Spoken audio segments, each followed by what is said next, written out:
В давние времена жил очень такой жестокий хан, и был у него единственный сын, который очень любил отца.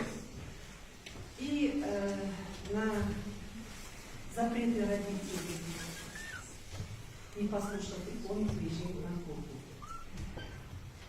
Играется мелодия, оказывается, прекрасное пение птиц, красивая природа, солнце, радость, и обрывается музыка. Он убивает маму. Не убивает, а ранит кулаком. Она была не одна, а у нее рядышком